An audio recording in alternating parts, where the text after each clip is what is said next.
3 basic classes हम कर चुके हैं और ये चौथी क्लास है जिसमें आज आप बेसिक ही कह सकते हैं, लेकिन कुछ ऐसी महत्वपूर्ण बातें हैं जिनसे आपके मार्क्स बहुत ज़्यादा बढ़ सकते हैं।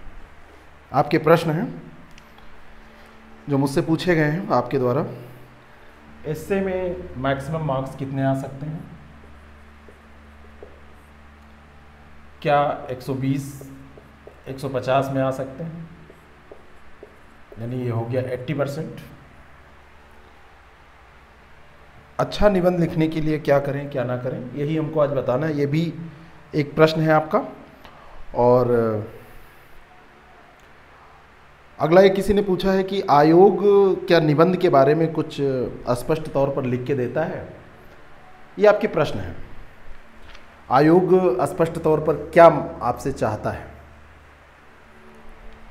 इस वीडियो को देखने के बाद में, इस क्लास को देखने के बाद में आपको ये समझ में आ जाएगा कि 120 नंबर या 150 में या यूपीएससी में आप जाएं तो वहाँ पे जो मार्क्स होते हैं वो 250 मार्क्स होते हैं टोटल मार्क्स, तो वहाँ पर कितने नंबर आप मैक्सिमम ला सकते हैं ये आपको समझ में आ जाएगा। और क्या क्या सावधानियाँ आपको बरतनी है, आज के इस क्लास में हम डिस्कस करने वाले हैं कि क्या आपको करना है, डूज और डोंट्स, क्या आपको करना है और क्या आपको नहीं करना है, जिससे कि आपके मार्क्स बढ़े।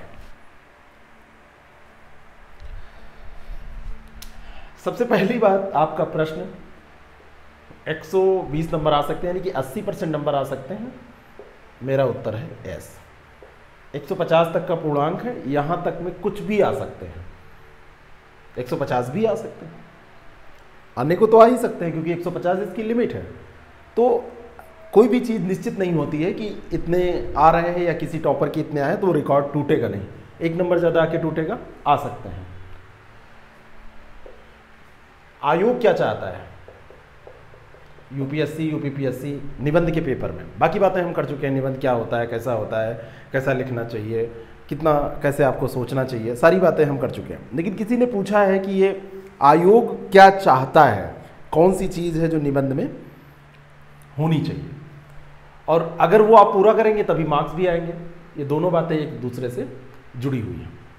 तो ये जिन्होंने, 2 लोगों ने अलग अलग प्रश्न पूछा है, लेकिन ये दोनों प्रश्न एक ही तरीके से। आयोग कहता है कि जो भी टॉपिक हमने दिया उस टॉपिक के नंबर 1 प्रसंगानुसार लिखिए, यानी कि जो टॉपिक है, जो प्रसंग जो आपसे पूछा गया है उसी के अकॉर्डिंग लिखिए निबंध, बाकी इधर उधर भटकिए ना। दूसरा है कि जितना हो सके शॉर्ट में लिखिए, बात को शॉर्ट में, यानी कि संक्षिप्त आप लिखिए, संक्षिप्त लेखन आप करिए।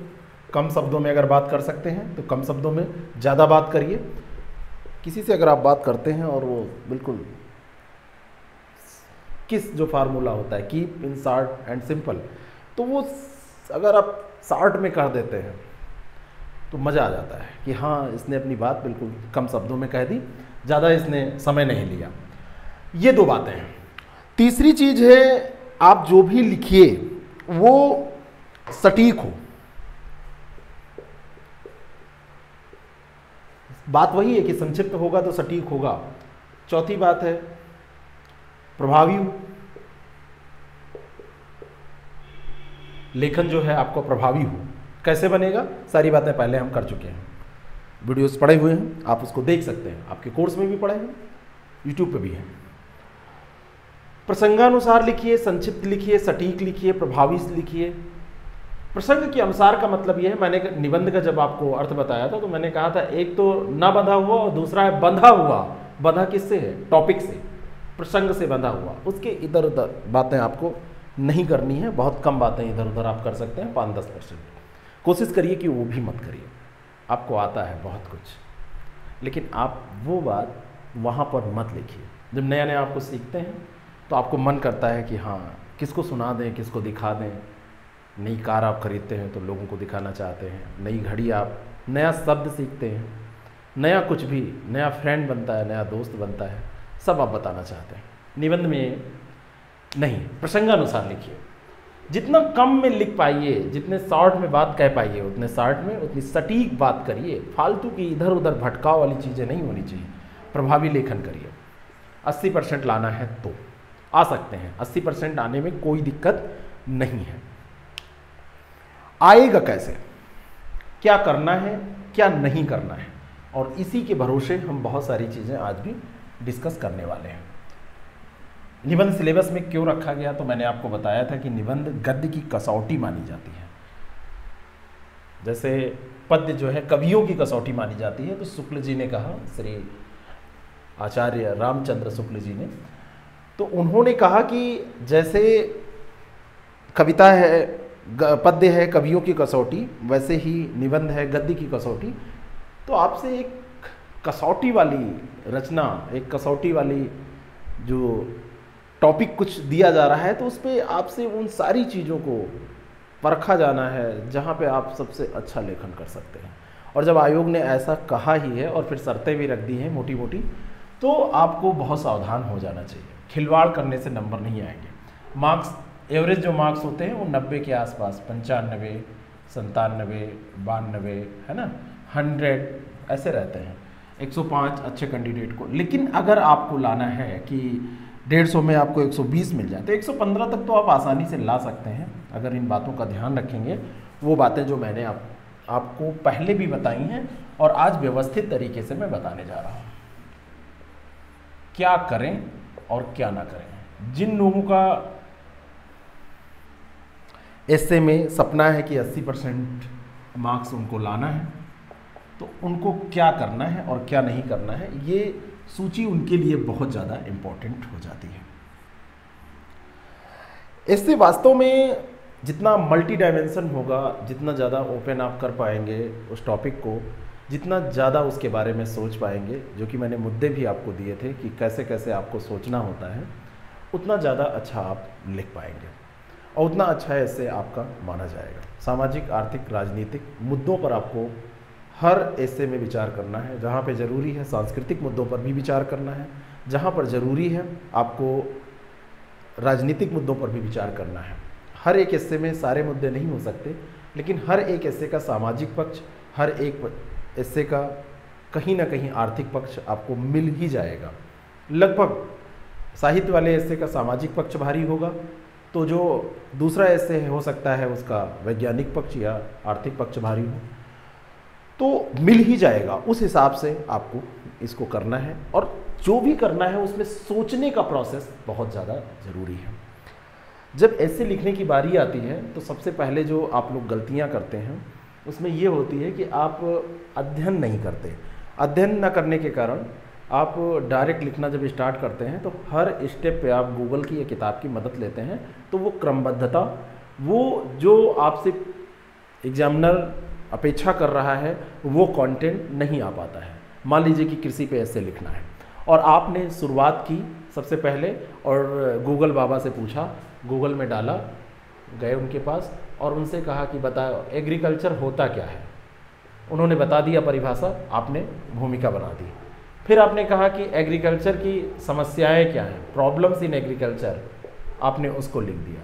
फिर आपने गूगल बाबा से पूछा कि इन समस्याओं का समाधान क्या हो सकता है, आपने उसको लिख दिया। फिर पूछा आपने कि सरकारी योजनाएं जो कि एग्रीकल्चर से रिलेटेड है, सरकारी प्रयास क्या किए गए हैं, आपने उनको लिख दिया।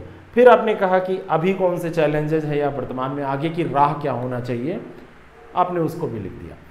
लेकिन अगर ये काम आप स्टेप बाय स्टेप ऐसे करते चले जा रहे हैं, तो इसमें एक सीक्वेंस नहीं आया। जब कोई टॉपिक हो आपके पास, ये 80% वाले ध्यान रखें, और ये ऐसा पेपर है जो आपकी, मैंने कहा ना कि सिलेक्शन कराने से लेके एसए में आप 60% 65% नंबर से ज़्यादा नहीं पा सकते उसमें जीएस में, लेकिन एसए में आप 75% तक जा सकते हैं।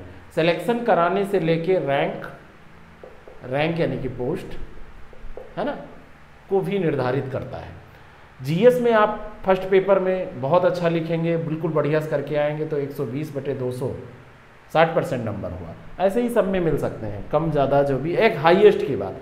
लेकिन एसए में जो हाईएस्ट है वो आपका 150 में 120 जा सकता है, तो वो आपके रैंक पे, आपके सिलेक्शन पे बहुत प्रभाव डाल सकता है। आप जब बॉर्डर लाइन पे होंगे, नीचे की रैंक मिल रही होगी, तो आपको आप कर सकता है। तो जिन लोगों का सपना है कि ऐसे में अच्छा नंबर लेके आए, इसकी महत्ता को समझें, आप क्यों पढ़ रहे हैं, ऐसे की तैयारी क्यों कर रहे हैं, ये समझें। जिनको ऐसा करना है, सबसे पहले मैंने कहा ना कि अध्ययन बहुत ज़रूरी है। सबसे पहले जो भी टॉपिक आपको लिखना हो, लिखने से पहले तुरंत लिखने न लगें, लिखने से पहले टॉपिक पर अध्ययन करें। अध्ययन बुक से आप कर सकते हैं अगर टॉपिक दिया है, इंटरनेट सबसे बड़ा माध्यम है, उससे आप कर सकते हैं, है ना। कोई पत्रिका, कोई मैगजीन जहाँ से आप पढ़ते हैं वहाँ से, न्यूज़पेपर से आप कर सकते हैं, कहीं से भी। इसकी सबसे बड़ी शर्त यह है कि ये वन डे फर्स्ट डे से ही ऐसा नहीं हो पाएगा, वन डे प्लान ये नहीं होता है, ये थोड़ा सा लॉन्ग प्रोसेस है, बहुत लंबा प्रोसेस नहीं है। दूसरा, ऐसे के बारे में आप ये जान लीजिए कि ये मार्क गेनिंग तो टॉप है ही है, ये पूरा पेपर। दूसरा, इसमें पढ़ना कुछ नहीं है, जो आप पढ़ रहे हैं वो उसमें थोड़ा सा काम करना है, जो मैं यहाँ पे आपको बताने जा रहा हूँ। इसको करिए, आपके मार्क्स आएंगे ऐसे में, इसको नोट कर लीजिए। नहीं आएंगे तो मुझे बताइएगा, लेकिन इतना करने के बाद बताइएगा। एक दिन में अगर ये नहीं हो पाएगा तो क्या, डेली न्यूज़पेपर, पत्रिका, इंटरनेट, बुक, जो भी आप पढ़ रहे हैं, को टॉपिक आप अपने, आपको सिलेबस क्लियर होगा तो आपको ये भी पता होगा कौन कौन से टॉपिक आप कवर करने जा रहे हैं, कौन कौन से टॉपिक आप लिखने जा रहे हैं। तो वहाँ से आप उन टॉपिक्स को डिसाइड करिए। मान लीजिए कि वो है बाढ़, मान लीजिए कि वो है कृषि, मान लीजिए कि वो है टॉपिक आपका महिला सशक्तिकरण, जैसे आपसे पूछा जाता है। मान लीजिए कि वो टॉपिक है विज्ञान एवं प्रौद्योगिकी के ऊपर कोई विषय। मान लीजिए कि वो टॉपिक है आपका पर्यावरण पे। आपने डिसाइड कर लिया कि इन्हीं में से 3 ऐसे हमको करने हैं, तो जो टॉपिक इसमें मिलता चला जाए उसके लिए एक नोटबुक बना लीजिए, और इस नोटबुक में इस टॉपिक के बारे में समरी, जिस्ट इसका नोट करते चलिए। आर्टिकल आपने पढ़ा, 5-10 पॉइंट आपको मिले, नोट कर लिया। अगले दिन कहीं वैसा ही रिलेटेड टॉपिक पर्यावरण पे आपने पढ़ा और वहाँ पे आपको 5-10 पॉइंट मिले, वहीं पे अगले पेज पे नोट कर लिया।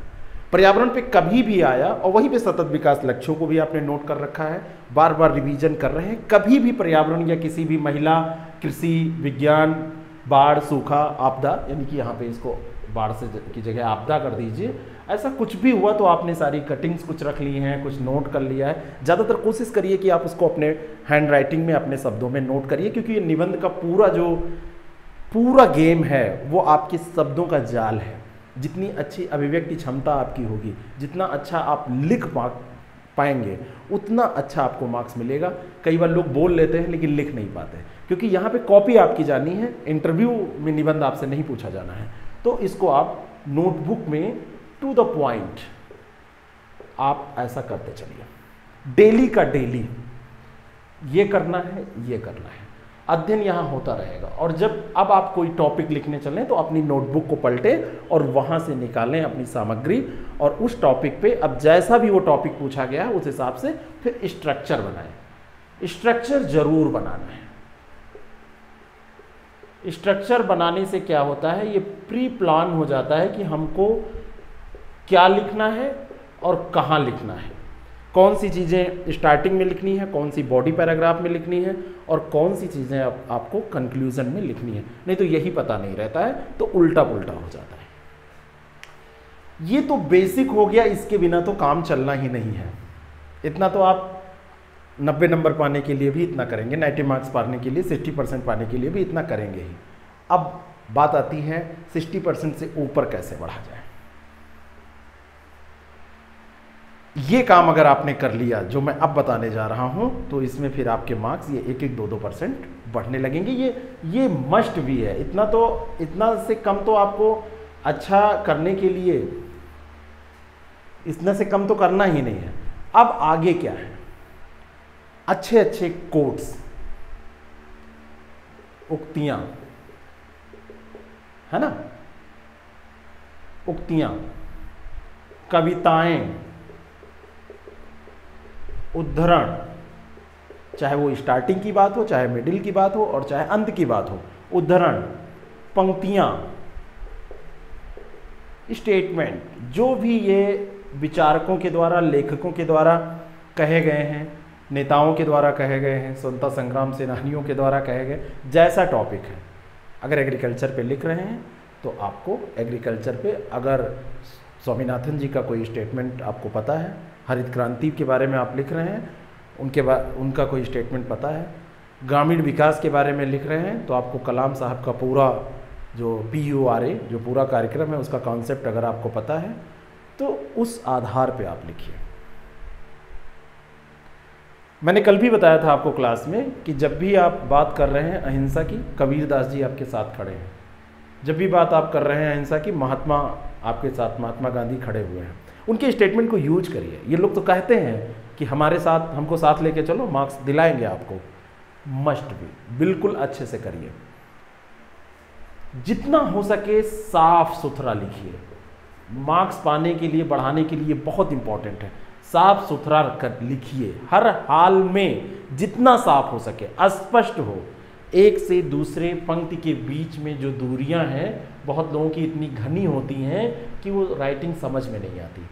पढ़ने वाला परेशान हो जाता है। अधिकतर जो एग्जामिनर होता है वो बूढ़ा व्यक्ति होता है ना। और आप अपने घर में ही देखिए, जो लोग बूढ़े होते हैं, अगर उनको आप कुछ बताए समझ में नहीं तो बड़ी तेज़ से चिढ़ते हैं। तो आपको उनको खुश करना है, प्रसन्न करना है, तो हर हाल में आपको थोड़ा स्पष्ट लिखना है, बिल्कुल स्पष्ट लिखना है। और संक्षिप्त में अगर बात करनी है, सार गर्भित बात करनी है, तो इनके जो ये सब वाक्य हैं, आपको इसमें मुहावरों का भी खूब उपयोग करना है। ऑर्नामेंटल लैंग्वेज बनाना है, वन वर्ड सब्स्टिट्यूशन का खूब उपयोग करना है।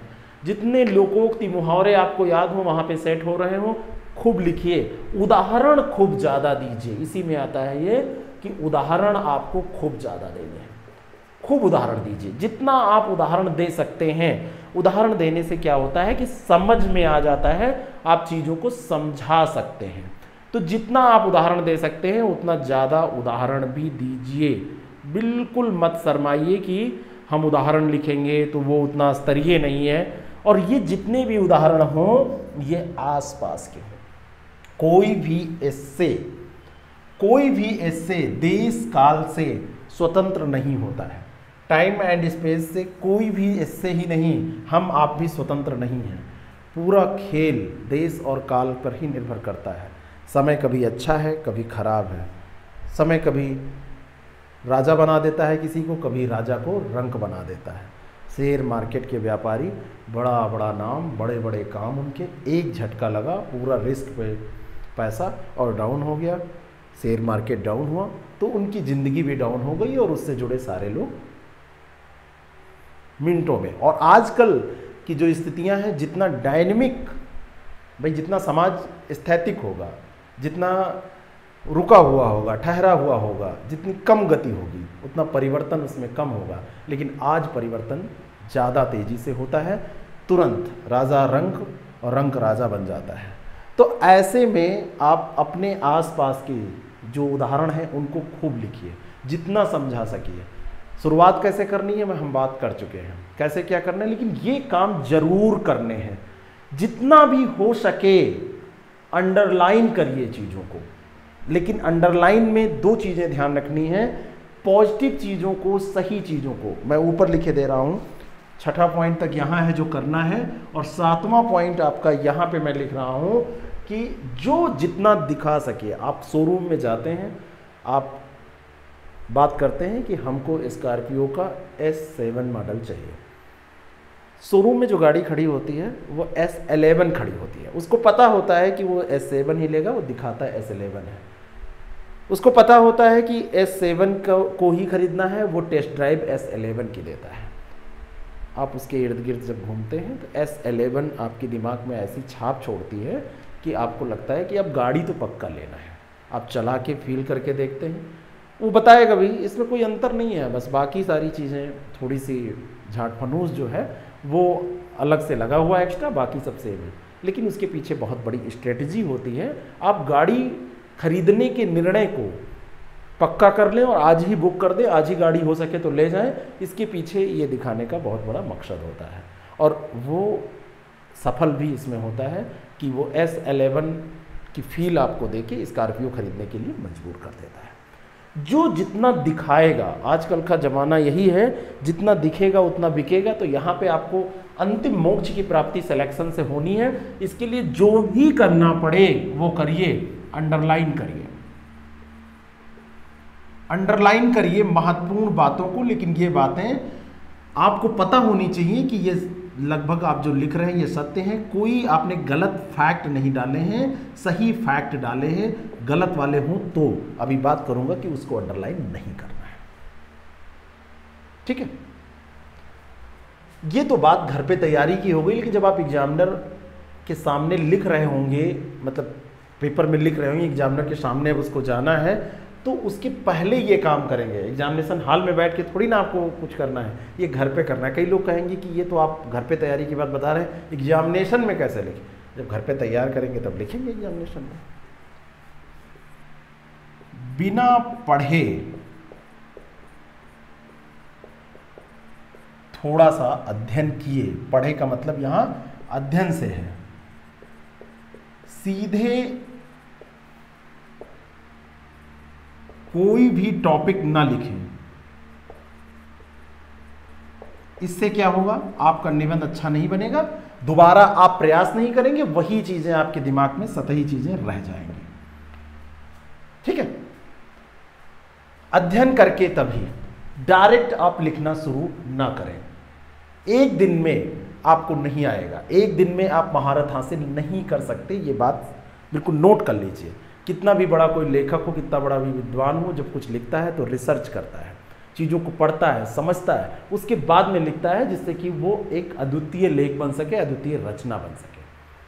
अध्ययन करिए, अध्ययन जरूरी है। जो टीचर पढ़ते नहीं, जो टीचर कुछ अपने को अपग्रेड नहीं करते, वो अच्छे टीचर नहीं माने जाते।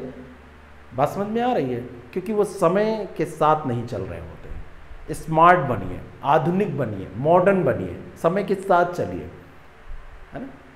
और आप जब कोई चीज़ समझते हैं और समझने के बाद में उसको दूसरों को समझा सकते हैं, तब समझ लीजिए आपको वो समझ में आ गई है। तभी तो समझ में आपको आई है। नहीं तो आप समझ गए और आप दूसरों को नहीं समझा रहे, यानी कि कहीं ना कहीं कुछ रह गया। ऐसा आइंस्टीन ने कहा था, महान वैज्ञानिक आइंस्टीन ने ऐसा कहा था। बात तो सही होगी क्योंकि आइंस्टीन ने कहा था, बिल्कुल सत्य बात है। आप जब दूसरों को समझा सकते हैं, यानी कि आपको सब कुछ समझ में आ गया है। अब बात आती है कि हमने अगर एग्जामिनेशन हॉल में जाने से पहले कोई टॉपिक नहीं पढ़ा है तो क्या होगा, वो मैं बाद में बताऊंगा। लेकिन 120 नंबर पाने वालों के लिए वो नहीं है, वो काम चलाने वालों के लिए है, ठीक है। दूसरी चीज, किसी भी मुद्दे पर नस्लीय, जातीय, ठीक है, रंग भेद, नस्ल भेद, जितना भी है, कोई भी धार्मिक, अगर ऐसा मुद्दा है, आप कितना भी क्या सोचते हैं उससे नहीं मतलब है। आप स्पष्ट तौर पर सत्य नहीं बोल के आएंगे। आपको सत्य बोलने के लिए टॉपिक नहीं दिया गया है, आपको टॉपिक दिया गया है नंबर पाने के लिए। यहाँ पर आप बहुत बड़े लेखक मत मानिएगा अपने आप को। आप प्राइवेट चैनल्स पे जो डिबेट सुनते हैं, या प्राइवेट चैनल्स ही नहीं, बहुत सारी जो आजकल की आप कह सकते हैं संस्थाएं हैं, संस्था ही उनको कहेंगे, जो अपनी अपनी विचारधाराओं को प्रसारित करने के लिए, पार्टियां जो हैं वो अपनी विचारधाराओं, अपनी आइडियोलॉजी को प्रसारित करने के लिए, अपने वोट बैंक को बढ़ाने के लिए जो बहस, जो डिबेट होती है, उससे आपको मतलब नहीं है। अगर आप उसमें पढ़ेंगे तो इन सारी चीज़ों के चपेट में आएंगे और ये नकारात्मक चीज़ें होंगी। बहुत सामान्य सी बात मैं आपको बता रहा हूँ, सब छोड़ दीजिए, सारे सिद्धांत एक तरफ। कॉपी चेक करने वाला व्यक्ति किस जाति से है, किस नस्ल से है, किस धर्म से है, आपको पता है? नहीं पता है ना। और अगर नहीं पता है तो अगर आप एक होशियार कैंडिडेट हैं, सामान्य सी बुद्धि लगाएंगे तो आपको न्यूट्रल रहना है। और वैसे भी पढ़े लिखे व्यक्ति को रहना ही चाहिए। बौद्धिक जो व्यक्ति है वो ये सारी चीज़ों से परे होता है, थोड़ा सा वो इससे ऊपर सोचता है। उसके लिए सबसे बड़ा धर्म मानवता का धर्म होता है। तो ये काम आपको नहीं करना है। यहाँ पर आप बहुत बड़े राजा हरिश्चंद्र मत बनिएगा, सत्यवादी मत बनिएगा। किसी की आंख एक फूटी हुई है और आप बहुत बड़े सत्यवादी हैं, सबके सामने कहते हैं ये वही व्यक्ति है जिसकी आंख फूटी हुई है, वो भूला हुआ है, वो एक आंख से प्रॉपर देख रहा है, उसका काम चल रहा है, लेकिन आपने उसको बेइज्जत किया, बेकार लगा। कोई घटना घटी है जिसमें सामाजिक तौर पर एक परिवार है जो बहुत पीड़ित है ना, और आप बहुत बड़े सत्यवादी हैं, चर्चा चली, आपने पूरा खोल के रख दिया, क्योंकि आपको बड़ा रुचि है मोना और पिंटू की ज़िंदगी में, आपको बड़ा मज़ा आता है, बड़ी इंटरेस्ट के साथ आप इन चीज़ों को डील करते हैं, आपका कॉन्सेप्ट सब क्लियर है। आपने गड़बड़ कर दिया सामाजिक दृष्टि से, या ये काम आपने सही नहीं किया, क्योंकि उनके परिवार पे या उस अमुक व्यक्ति पे जिसके बारे में आप बोल रहे हैं क्या बीती। राजा हरिश्चंद्र बनने की ज़रूरत नहीं है। ऐसा सत्य किसी काम का नहीं है जिससे लाभ कोई ना हो, दूसरों का नुकसान हो जाए। और आपकी स्वतंत्रताएं वहीं तक हैं जहाँ तक दूसरे के अहित में आप अपनी स्वतंत्रता का इस्तेमाल नहीं करते। दूसरे का अहित जहाँ से स्टार्ट होगा, आपकी स्वतंत्रता वहीं से समाप्त हो जाती है। स्वतंत्रता की कोई परिभाषा नहीं है। संविधान तो आपको बहुत प्रकार की स्वतंत्रता देता है, लेकिन साथ साथ में उसमें एक लेकुना लगा होता है, हर जगह एक कुछ न बट लेकिन लगा हुआ है, क्योंकि उसको कंट्रोल करना भी जरूरी है। समझ रहे हैं? इसलिए बैल को जब खेत में जुताई के लिए उतारा था तब भी उसकी नाथ लगाई जाती है कि जब चाहो कंट्रोल कर लो। वैसे तो पूरे खेत में जाने को ठीक है, जाए, स्वतंत्र है, लेकिन तब भी कंट्रोल जरूरी है। इस पे कंट्रोल कर ले जाइए, क्योंकि आपका ये काम नहीं है, ये किसी नेता का हो सकता है, किसी ऐसे विचारक का जो अपनी विचारधारा, आप बहुत बड़े मार्क्सवादी हैं, आप बहुत बड़े पूंजीवादी हैं, आप समाजवादी हैं, वहाँ पे नहीं दिखना चाहिए आप क्या हैं। आप केवल इस टॉपिक पर निबंध लिखने आए हैं, आपको दिया गया महिला सशक्तिकरण पे आप लिखिए। महिलाओं के बारे में आप सब सोचिए, सामाजिक, आर्थिक, राजनीतिक, शैक्षिक, उनकी स्थितियां, उनका इतिहास, उनका वर्तमान स्थिति, वर्तमान संदर्भ में आगे क्या स्थिति है। आप लिख सकते हैं कि महिलाएं आज भी सशक्त हो रही हैं आर्थिक रूप से, लेकिन एटीएम कार्ड उनके हस्बैंड के पास रहता है, अकाउंट में नंबर उनके हस्बैंड का होता है, पैसा वो कमा रही है, खर्च करने का अभी भी उनको अधिकार नहीं है। इतना लिखने की छूट है आपको, लेकिन किसी ऐसी बात को आप वहाँ पे नहीं लिखेंगे जो किसी धर्म से संबंधित हो, जाति से संबंधित हो, क्योंकि ये जो बात आपने पहले की वो एक यथार्थ है और उसको कहने में एक सच है, उसको कहने में कोई बुराई नहीं है। लेकिन अगर ऐसा आप कोई टिप्पणी ऐसी करते हैं तो उसमें समस्या हो जाएगी। तीसरी बात, क्या नहीं करना है। आपको कहीं भी, जैसे मैंने बताया कि जो आप लिख रहे हैं उसको अच्छी अच्छी बातों को ही अंडरलाइन करना है। तो कोई बाय द वे फैक्ट आपने लिखा या कोई आपने कथन लिखा और आपको लेखक का नाम नहीं याद आ रहा है, तो गलत लेखक का नाम मत लिखिए, गलत संदर्भ मत दीजिए कि इन्होंने कहा है। आप लिख दीजिए किसी ने कहा था, या एक विचार है, या एक विचारक ने कहा था, एक लेखक ने कहा था। ना याद आए आप ऐसे करके काम चला लीजिए, लेकिन गलत फैक्ट आप मत डालिए, क्योंकि ये पकड़ में आ जाएगा। और जो ऐसा आपको डाउट हो रहा है जहाँ पे आपने गलत लिखा है, उन चीज़ों को अंडरलाइन मत करिए। यानी रॉन्ग फैक्ट जो आपको लग रहा है या कमज़ोर है, कंफर्म आप नहीं है, उनको अंडरलाइन आपको नहीं करना है, क्योंकि आपको अपनी कमियां नहीं दिखानी है, आपको S11 दिखानी है। बात समझ में आ रही है? S11 दिखानी है। आप क्या हैं, आप क्या सोचते हैं, कैसे, उससे नहीं फर्क पड़ता। आपको जो दायरा दिया गया है उसके बारे में, उस सीमा में रह के आप क्या सोचते हैं, इससे फर्क पड़ता है। ठीक है? यहां पे मैंने नहीं बताया कि आप छोटे पैराग्राफ में लिखिए, लेकिन यहां मैं बता रहा हूं कि बड़े पैराग्राफ, क्योंकि इन्हीं चीजों को अगर मैं इधर काटता तो आपके पास 6 ही पॉइंट होते, दोनों को मिला के 10-15 पॉइंट, 13-14 भी हो सकते हैं। तो बड़े पैराग्राफ आप मत लिखिए, बड़े पैराग्राफ मत लिखिए। अब चाहे इधर आप कह लीजिए कि छोटे पैराग्राफ, 1000 शब्दों का अगर निबंध लिखना है, 10 भागों में इसको बांट लीजिए, 80 से 100 शब्दों का एक पैराग्राफ बनाइए, 110 भी हो जाए, कोई दिक्कत नहीं है। छोटे छोटे पैराग्राफ आपको लिखने हैं, बड़े पैराग्राफ आपको नहीं लिखने हैं। आसानी होती है पढ़ने में। छोटे छोटे पार्टों में जब कोई आप काम करते हैं, छोटे छोटे पैराग्राफ में एक तरह के विचार एक पैराग्राफ में, दूसरा विचार दूसरे पैराग्राफ में, एक तरीके की विचार में 2 पैराग्राफ मत बनाइए, और सारगर्भित संक्षिप्त आपको लिखना ही है, तो आपका जो निबंध होगा वो बहुत इफेक्टिव होगा, पढ़ने वाले को समझ में आएगा। ठीक है ना, पढ़ने वाले को समझ में आएगा। किसी भी विचारधारा को जो आपको नहीं पसंद है, मान लीजिए कि कोई बात निबंध में ऐसा टॉपिक है कि कहा गया है कि आजकल महिलाएं जो हैं वो पूर्ण रूप से आत्मनिर्भर हो गई हैं, अब आपको कहा गया इस पे निबंध आप लिखिए। थोड़ा सा वैचारिक निबंध है, विचारात्मक है। यूपीएससी में पूछा गया कई बार निबंध, ऐसा वैचारिक निबंध होता है, जैसे कहा गया अगर स्वयं को बदलना है, दुनिया को बदलना है तो स्वयं को बदलो। ऐसे निबंध जो वैचारिक निबंध होते हैं, कई बार आपको ऐसा भी लगता है कि आप उस बात से इत्तेफाक नहीं रखते, आप उसके विरोध में होते हैं, लेकिन आपका विरोध भी ऐसा होना चाहिए जो बड़ा प्रिय होना चाहिए। आपके सामने एक प्रपोजल आया, आप लड़का हैं कि लड़की हैं, वैसे आप कहेंगे कि प्रपोजल जो आता है वो अधिकतर तो लड़कों की तरफ से आता है, लड़कियां कहाँ प्रपोज करती हैं, खूब करती हैं। लड़कियां भी अब पढ़ लिख गई हैं, बाहर निकली हैं, और इतिहास गवाह है जब जितनी थी परसेंटेज में उतनी करती थी, खूब प्रपोज करती हैं, कोई दो राय नहीं इसमें। आपको प्रपोजल एक्सेप्ट करना है या नहीं करना है वो आप पे डिपेंड करता है। पहला तरीका है, एक तमाचा रसीद किया, तुम्हारी हिम्मत कैसे पड़ी, मुझे प्रपोज कर दिया। मर्सिडीज़ में बचपन से स्कूल गई, साइकिल टूटी तुम्हारे पास है नहीं, मुझे कैसे प्रपोज कर दिया, तुम्हारी हिम्मत कैसे हुई, मेरे पापा फला है फला है फला है। दूसरा, कल बताती हूँ तुमको या बताता हूँ, गुंडों से पिटवा दिया। वैसे लड़कों की तरफ से ऐसा नहीं होता है, कल बताऊँ, यहाँ तो जितने प्रपोजल हैं ठीक है, देखा जाएगा, मैनेज किया जाएगा। लेकिन लड़कियों की तरफ से होता है कल, और उसका दूसरा जो खास फ्रेंड है वो आके पीट दिया। ये दोनों तरीके सही नहीं हैं।